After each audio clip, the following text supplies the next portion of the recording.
And one of the things I've been trying to kind of start the conversation around is remote service should be sitting in a service portfolio that's holistic, that understands that sometimes the service organization, there is a benefit to the engineer going on site, and there will be a hybrid model, and sometimes there's a benefit to the remote service delivery. When we're talking about MTTR, mean time to resolution, when we're talking about guarantees of uptime rather than SLAs, remote comes to the fore. When we're talking about the trusted advisor and that consultancy piece, well, that's when you want your engineer on site. And so I've been trying to talk about this kind of how they should be woven together a little bit, rather than being seen as A or B.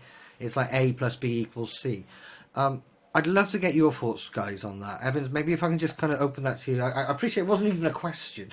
It was just a statement and asking you to comment on it. But you know where I'm going. Yeah, no, I understand completely. And there's a couple of points I'd like to make based on what you just said. Number one is we're seeing the transformation of the traditional field service engineer. So when you think of the traditional field service engineer, you think of someone who's coming in under the cover of darkness, going to the piece of equipment, fixing the piece of equipment, and getting out under the cover of darkness, right? That was field service a number of years ago. What we're seeing now is the transformation where the field service engineer is becoming the trusted advisor and acting much more in a consultative and consultative manner than ever before.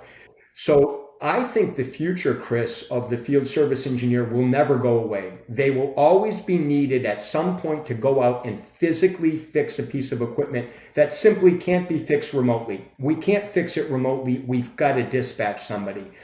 But I think on top of that, you're going to see a field service engineer that comes in and talks to you about the marketplace, that talks to you about the value of service, that talks to you about the value of what they're providing, that talks to you about potential upsell and cross-sell opportunities.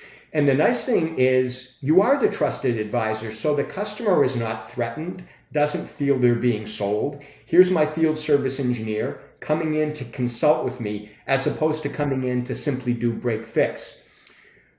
Now, back to the hybrid model, I think what we're seeing is a move to remote service first, meaning the traditional process, Kris, of a call coming into technical support, we do some initial triage, we might escalate to level 2, and then we automatically dispatch. Just dispatch an engineer.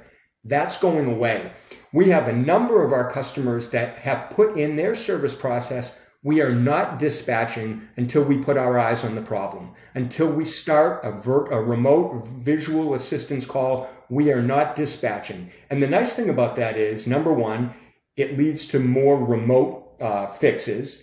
Number two, if you are going to dispatch, you know the nature of the problem clearly. You see what parts may or may not be needed, bless you. And you have a better understanding for the field engineer that when they get on site, they know exactly what they're going to see because I've already seen it in technical support, right? I've put my eyes on that. And that's the essence of remote service first. And we've seen this big push in the industry going that way.